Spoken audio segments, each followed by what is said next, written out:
sebentar, saya Oke. menyambung yang Oh, tadi iya, monggo, cerita silakan. yang MBKM ya. Oke. Nah, jadi sementara ini kan ada DS1.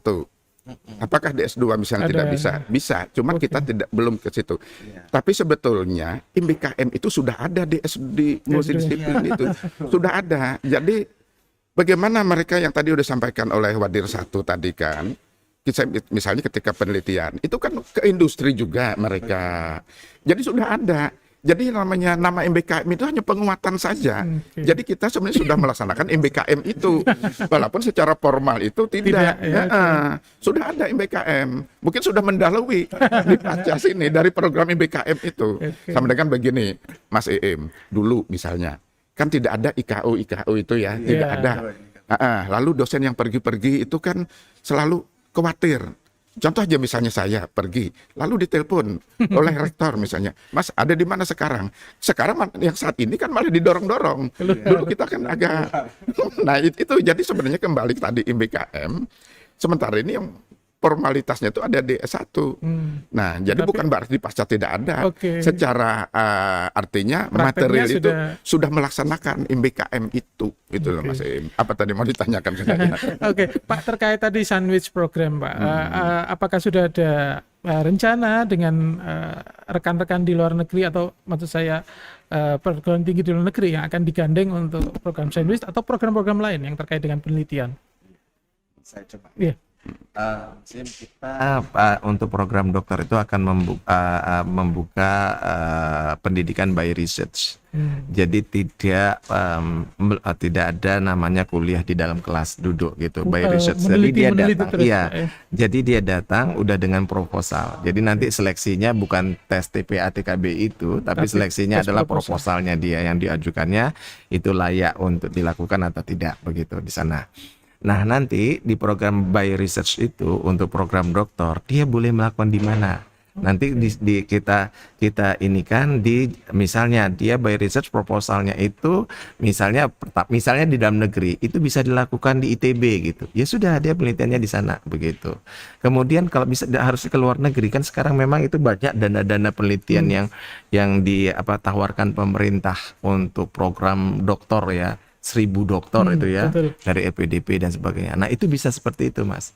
Jadi harapan kita dia nggak hanya duduk jadi datang penelitian dan penelitian itu bisa dilakukan. Jadi Gimana, manfaat waktu itu dia luas gitu. Bisa dimanfaatkannya untuk di dalam negeri, di luar negeri untuk melakukan penelitian itu gitu. Sementara Gitu. masih untuk S3 bioriset, Pak, ya? Ya S2 kita akan buka Mas by Oke. research Oh. begitu. S2 saya di Malaysia saya tahun 97 S2 saya udah by research Mas. Jadi alangkah tertinggalnya kita kalau seandainya sampai sekarang kita belum by research itu gitu. Mohon maaf, Pak, bioriset itu nanti untuk program studi apa saja atau semua program studi? Semua program studi semua program menawarkan, studi. jadi nanti buka paralel Mas. Jadi Oh, ada yang oke. by research, ada Ada yang yang course. by course. Kan, jadi kalau kan tidak semua orang yang bisa langsung penelitian. Itu kan tergantung dia, mungkin dia masih agak kesulitan di bidang menyusun proposal atau dia masih kesulitan di statistik dan sebagainya. Nah, mungkin dia bisa ngambil by course. Jadi dua-duanya dibuka. Oke. Jadi paralel. Jadi apakah dia mau by course atau mau by research begitu. Mulai kapan, Pak, ini? Insya Allah mudah-mudahan ini sedang kita rintis dalam waktu yang dekat kami akan membuat pedoman akademiknya Mas. Mudah-mudahan bisa kita lakukan di semester genap 2022 begitu. Nah, Iya. Sobat UNED, ini berita gembira bagi Anda yang sekali lagi berminat untuk mengembangkan diri, meningkatkan diri dengan cara kuliah lagi, terutama di Pascasarjana Universitas Jember. Ada 2 Pascasarjana, baik S2 maupun S3 yang by course, artinya masih di dalam kelas. Kemudian nanti dilanjutkan dengan penelitian dan by research, full by research, sehingga Anda datang dengan proposal yang nanti diuji oleh tim, kemudian yang nggak ada kuliah mungkin secara tatap mukanya Tatap mungkin mukanya udah nggak ada. Jadi nanti itu hanya dengan kita dengan dosen terbang. Jadi untuk misalnya kita tahu mahasiswa bisa pingin apa ya untuk mendukung risetnya, dia memerlukan misalnya narasumber dari mana gitu. Nah nanti kita undang, Pasca sarjana yang iya memfasilitasi. memfasilitasi, mengundang mahasiswa yang meminta dia butuh apa. Misalnya dia udah mau research ini, kemudian dia agak kurang dalam bidang tertentu, kita panggilkan narasumber dan itu nanti bisa kita undang semua mahasiswa untuk mengikuti itu gitu. Mas, Monggo, bentar, saya silakan. menyambung ini tadi yang terkait dengan by cost dan by riset. Nah, sementara ini yang sudah ditetapkan sebagai by riset adalah program S3 bioteknologi. Ya, jadi masih di situ ya. Oke. Jadi yang S2 belum. Ini tadi masih kita perencanaan. Oke. Ke depan akan seperti itu. Sementara ini masih by cost untuk S2 ya. Jadi belum by riset ya. Ini yang perlu diketahui dulu. Jangan sampai nanti keliru informasi. Jadi masih perencanaan Masih ya untuk perencanaan, magisternya tuh. Jadi S3 saya tekankan lagi itu yang by riset. Nah, yang S3 bioteknologi. Karena kita baru satu itu. Oke. IKM masih belum. Nanti arahnya juga akan ke sana. Pak, Ya, itu aja Mas. Pak, tentu bicara penelitian ini bicara banyak hal, fasilitas, kemudian tenaga pengajar, kemudian juga mungkin pendanaan, karena saya baca-baca juga banyak sekali sebetulnya pendanaan-pendanaan terkait dengan riset. Bagaimana teman-teman di Pasca memfasilitasi ini? Apakah punya semacam program hibah atau bagaimana? Iya. Sebelum saya menjawab itu, memang di dalam program pasca sarjana pasti kendala itu sebenarnya yang paling besar itu adalah di penelitian. Di penelitian itu pasti ujungnya nanti adalah finansial, dana. Nah, untuk dana ini itu saya bersyukur sekali ya, karena mulai tahun ini, mulai semester gasal ini itu LP2M kita memfasilitasi yang namanya hibah pasca. Dan terima kasih nih buat Pak Rektor yang juga menerima usulan kami untuk ada hibah pasca, dan ini baru tahun ini dibuka begitu. Ini karena kita melihat yang belakang-belakangan, karena yang sebelum-sebelumnya kok mahasiswa ini panjang masa studinya gara-gara rupanya penelitiannya terkendala penelitian, apalagi kemarin masa Covid kan ya. Nah, terkendala di dana penelitian dan sebagainya, sehingga itu mau kita putus ya, supaya mahasiswa jangan ada lagi masa studinya menjadi lebih panjang, kemudian putus kuliah gara-gara hanya tidak ada dana untuk penelitian. Makanya kita itu udah ada dana penelitian namanya hibah pasca.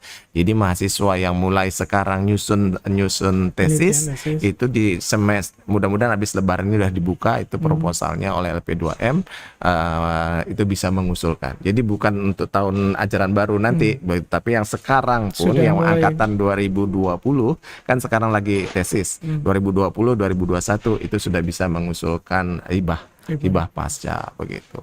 Jadi kemudian itu kan dana yang internal. Untuk dana-dana eksternal itu banyak dengan cara si mahasiswa nempel ke dosennya, karena kan nanti kan memang di bawah bimbingan oleh seorang promotor ataupun pembimbing ya. Nah, pembimbing itu kan kita sekarang memang banyak dana-dana hibah dari Kemendikbudristek begitu. Nah, itu bisa membantu mahasiswa begitu, di mana dia nanti penelitiannya nempel ke penelitian dosen gitu. Nah, itu udah cukup banyak Mas Im, udah berjalan untuk yang selama ini dana yang eksternal, yang dari beberapa mahasiswa bisa nempel ke dosen, kemudian ke penelitian dosen, kemudian dosen mendapatkan dana hibah dari Kemendikbudristek. Nah, saya tambahkan gitu. Ya. Jadi yang sampaikan Prof. Mai tadi tidak hanya sekedar penelitian. Ya, tapi juga nanti membuat jurnal kan itu nanti produknya itu. Publikasi. Ya, Iya, betul. Publikasi. Betul. Nah, itu juga kita tadi syukur itu ada didanai nanti oleh di LP2M. Iya, ada. Nah, jadi selama ini kan ada keluhan menulis jurnal itu bagaimana ketika menulis, misalnya saya mahasiswa misalnya, lalu biaya penerjemahannya kan. Nah, ke situ lalu murah sementara tidak cocok dah antara itu ya biaya penerjemahan. Nah, itu nanti didanai oleh LP2M, tidak hanya sekedar membayar si penerjemah, tetapi dosennya ini juga mendampingi dan ada dilatih nantinya. Jadi betul-betul nanti mahasiswa itu juga menulis jurnal dengan dirinya sendiri. Nah, seperti itu. Jadi baik penelitian maupun nanti publikasi itu didanai oleh LP2M. Itu Mas. Nah, terkait ini Pak, saya sering melihat teman-teman di pasca sarjana bekerja sama dengan pihak luar negeri. Oke. Oke ya, jadi apakah itu terkait you to you atau mungkin dari antar peneliti G2G. gitu. Nah, apakah yang sekarang mungkin apakah ada rencana dari pihak, karena tadi ingin mengembangkan multidisiplin Pak ya, sudah ada punya cantelan dengan teman-teman di luar negeri yang sudah dibina gitu Pak? Sudah Mas Im. Jadi kalau saya ketepatan tidak membawa datanya, tetapi untuk yang di multidisiplin itu bioteknik itu ada kerjasama dengan Korea, kemudian dengan Jerman, kemudian dengan Malaysia. Wah, ini Malaysia ini memang udah paling ini kita karena Pak WR3 di sana. Jadi yang membuka channelnya ke sana gitu ya. Gitu. Jadi kita sudah punya ini ya jejaring, udah punya network ke sana untuk kerjasama kita. Nah, selama ini masih dalam tahap narasumber gitu ya. Narasumber. Tapi nanti untuk ke penelitian kemarin sempat pada waktu masa COVID kemarin ya Mas Im, itu yang mahasiswa Malaysia itu sempat dia boleh nggak karena memang dia harus pulang, boleh nggak dia penelitiannya di sana gitu. Nah, itu yang seharusnya boleh gitu, seharusnya bisa, tetapi pada waktu terkendalanya kita semua itu kan harus ada hitam di atas putih ya. Jadi makanya karena kemarin terkendala hitam di atas putihnya itu belum ada perjanjiannya, maka harus dibuat dulu gitu. Dan mudah-mudahan ini karena memang by research ini nanti Mas S3 Biotek akan membuka pendidikan by research, pasti itu harus ada itu begitu.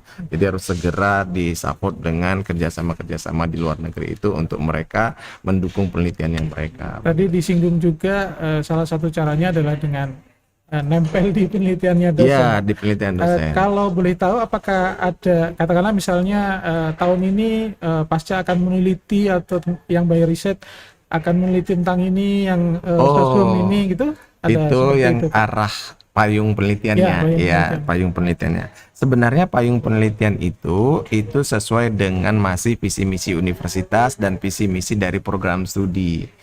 Jadi para dosen sudah mempunyai kerisnya kan, kelompok risetnya gitu. Jadi artinya bahwa mahasiswa pasti nanti di bawah payung penelitiannya dosen. Payung penelitian dosen di bawah payung penelitiannya universitas. Universitas di bawah BRIN gitu ya.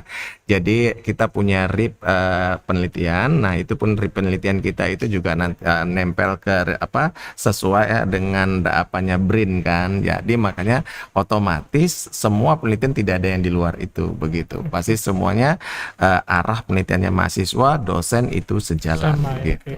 Nah, Pak Arif, kira-kira tipsnya untuk sukses di pasca sarjana ini bagaimana sih Pak Arif? Karena kan kuliah di pasca sarjana tentu berbeda dengan S1 atau diploma. Bagaimana menurut Bapak pengalaman selama ini membimbing banyak sekali mahasiswa di pasca sarjana? Baik Mas Edi. Jadi memang satu, mahasiswa itu ya perlu mempersiapkan diri. Ya, jadi sudah apa yang mau ditulis atau yang mau diteliti, nah itu sudah mempersiapkan diri sejak awal. Jadi jangan waktu kuliah baru mikir-mikir.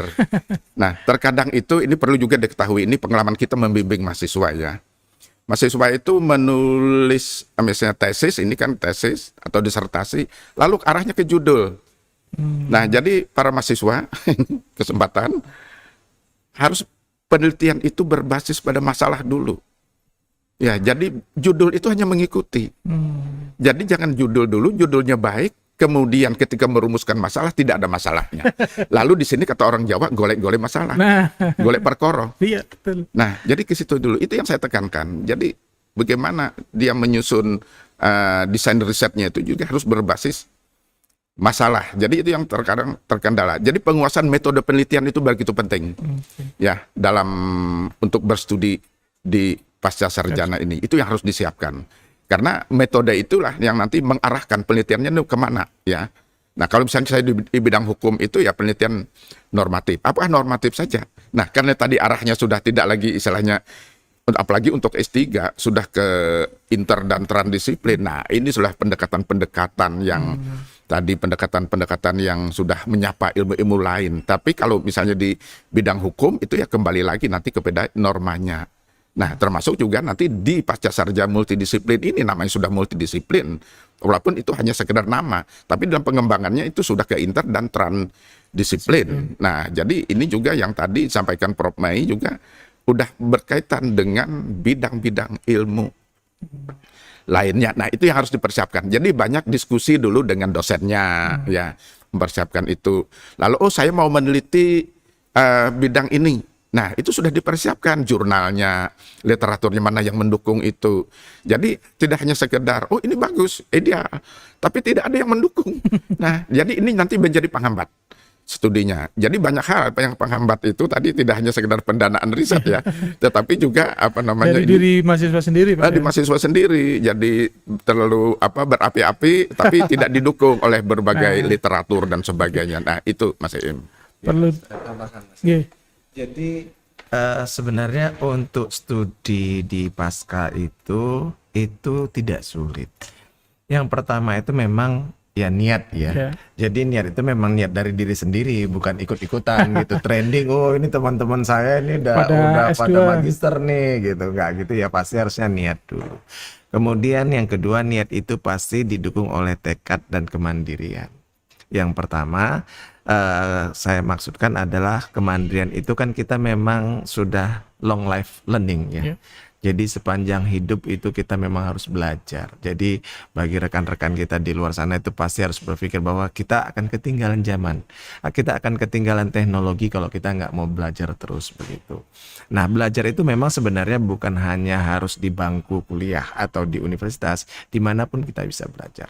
Tapi kalau untuk untuk di formal ya di pasca sarjana begitu untuk pengembangannya. Nah, kemandirian ini ya memang pada waktu karena pasca sarjana, karena dia bukan lagi S1, tentu dia harus bisa bagaimana mengelola diri sendirinya untuk belajar. Misalnya menggunakan teknologi untuk browsing, ya jangan buta teknologi, susah nih nanti kalau kita itu nggak tahu teknologi untuk membrowsing referensi, membrowsing mencari sumber-sumber referensi, tentu pastinya harus mampu di dalam mengelola teknologi. Kemudian yang terakhir ya pasti harus didukung finansial. Memang nggak bisa bonek ya melanjutkan pendidikan di bidang finansial, walaupun itu finansial itu masih ada nanti bukan berarti aku sama sekali nggak punya dana terus nggak berani gitu. Finansial itu ada, yaitu finansial itu ada support dari finansial sendiri ataupun nanti disupport oleh finansial dari lembaga-lembaga tertentu yang kita sebut beasiswa tadi atau hibah-hibah begitu. Karena kalau masalah finansial di UNED itu terjangkau banget Mas Im. Ini bagaimana ini Pak? UKT-nya atau SPP-nya itu terjangkau banget. Untuk S2 itu cuma 7.500.000 begitu. Ini karena apa? Karena memang supaya Universitas Jember ini tidak menjadi menara gading. Ya seperti kata Pak Rektor itu kita usahakan semua masyarakat itu tuh bisa bisa melanjutkan pendidikan di Universitas Jember. Universitas Jember ini bukan milik seorang, ini milik masyarakat. Jadi harusnya masyarakat tuh bisa bersekolah di sini begitu. Makanya kita sesuaikan dengan perekonomian di masyarakat Jember, yaitu kita hanya untuk program magister itu hanya 7.500.000 dan untuk program doktor itu 10 juta begitu per semesternya begitu. Iya. Okay. Jadi benar-benar terjangkau lah dan siapapun yang punya niat mau belajar ya pasti bisa bersekolah di sini, pasti akan selesai dengan memuaskan begitu. Silakan, jadi gini juga ya, selain itu tadi niat segala tadi persiapan awal. Nah, juga ini zaman teknologi informasi seperti ini harus adaptif mereka. Jadi bisa mencari sumber-sumber buku itu bisa ada kok anunya tuh. Mencari buku di online itu banyak. Iya, jadi tidak ada alasan saya kesulitan. Nah, jadi kita pun ini juga ya yang tadinya gaptek itu juga ya adaptif belajar. Iya, bagaimana kuliah daring kalau nggak bisa. Iya, betul. Nah, memang awal salah-salah sih. Tapi harusnya kan terus kita belajar. Iya, ya tanya-tanya kan gitu. Nah, mahasiswa yang berstudi di pasca sarjana demikian juga adaptif. Jadi tinggal mencari buku nggak sulit, mencari jurnal nggak sulit, banyak. Ini loh isinya nih, ini nih banyak sekali, ratusan buku, ratusan jurnal. Jadi nggak usah takut untuk harus membeli buku ya. Ya nggak usah takut. Jadi tadi itu terkait dengan dana, bisa menghemat dana itu. Kalau kita beli buku berapa, buku mahal Mas Iim. Nah jadi dengan itu tadi kreativitas dan memanfaatkan teknologi informasi seperti gampang cari-cari buku itu. Apalagi UNED juga udah berlangganan kan. Nah itu jadi langganan jurnal. Jadi nggak ada alasan. Jadi udahlah sekolah saja di sini. Oke, saya hanya menggarisbawahi saja dari Prof. Arief dan Prof. Mei Safriyadi tadi, udah sekolah aja di Universitas Jember gitu ya, terutama di pasca sarjana. Baik, ini kalau diteruskan nanti sampai buka puasa ini nggak selesai. Ada Baik. satu tambahan. Oke, Mas Im. silakan nanti dilanjut Mas Im Prof. ya. Arief.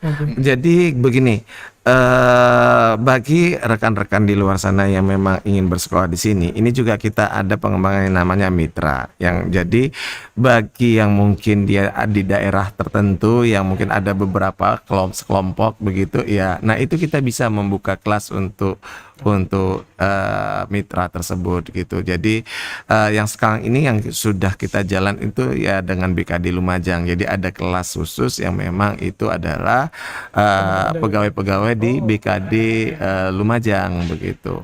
Jadi ada beberapa orang begitu kemudian mendaftar bareng, kita enggak. Jadi dia kelasnya sendiri tidak bercampur begitu. Itu untuk yang mitra-mitra kita. Jadi silahkan bagi teman-teman yang di luar sana kalau memang itu mau nanti jadi jadwal kuliahnya juga sesuai dengan kelompok mereka begitu. Iya kan kita bisa menyesuaikan dengan dengan jadwalnya mereka. Jadi kita yang menyesuaikan dalam menyusun itu begitu. Nah itu akan lebih mempermudah lagi bagi teman-teman di luar sana yang ingin bersekolah di sini begitu. Nah, ini tambah lagi ini semangat untuk ke pasca sarjana Universitas Jember. Terakhir Prof. Arief, pesannya untuk teman-teman. Tadi niat, tadi kan saya garis bawahi Iya, itu. Jangan persiapkan diri kalau udah sekolah mau melanjutkan ke pasca, persiapkan diri apa saja tadi ya adaptif dengan perkembangan teknologi. Jadi mencari buku, jurnal tidak sulit ya. Yang penting mau bertanya, jangan malu bertanya, sesat di jalan nantinya itu. Dan ini pasca ke depan, insya Allah prospek kita akan memperkuat posisi yang ada ini dan kita kembangkan. Jadi untuk memperkuat itu kita menjalin berbagai kerjasama itu kan, yang sudah tidur kita hidupkan lagi. Jadi kerjasama tadi kita tidak hanya sekedar tadi ekspansi keluar ya, keluar dalam arti di lingkungan Indonesia, tapi yang ada di seputar Jawa Timur ini kita sudah dengan ini Mas Iim dengan Fakultas Kesehatan Masyarakat UNER kita sebentar lagi udah tanda tangan ini Prof. Mei PKS karena sudah MUU UNED kan sudah. Nah, dan yang lain-lain lagi. Jadi ini sudah kita di Jawa Timur nih berarti ekspansi ini sudah lumayan. Nah, termasuk juga nanti yang tadi saya sampaikan untuk di luar wilayah Jawa Timur ini, artinya kita ke Kalimantan itu salah satu untuk pengembangan. Termasuk nanti juga luar negeri yang udah ada masih yang tidur. Nah, ini nanti kita coba untuk hidupkan lagi dengan Jepang. Nanti ini kita mungkin insya Allah lah kita programkan setelah mungkin berhabisnya. Ini kan sudah endemi ya, bukan pandemi lagi. Nah, kalau sudah ada lampu, boleh kita jalan-jalan untuk melakukan kerjasama. Nah, ini kita menghidupkan lagi itu, Mas Iim. Jadi tetap artinya percayalah, sekolah saja di sini. Itu tadi. Ya. Baik, terima kasih Prof. Arief, Prof. Mei. Banyak kasih, sekali sama-sama, informasi Mas dan Im. ilmu baru bagi saya dan tentu juga bagi sobat-sobat UNED. Baik Sobat UNED, tak terasa waktu juga yang membatasi kita. Saya Caim mohon maaf apabila dalam pelaksanaan ada tutur kata yang salah. Dan jangan lupa tetap tunggu podcast kami selanjutnya dengan berbagai tema dan tamu-tamu yang tak kalah pakarnya lah istilahnya, karena kita ada di perguruan tinggi. Sekali lagi terima kasih. Mohon maaf apabila ada kesalahan. Assalamualaikum warahmatullahi wabarakatuh. Terima kasih Bapak-Bapak.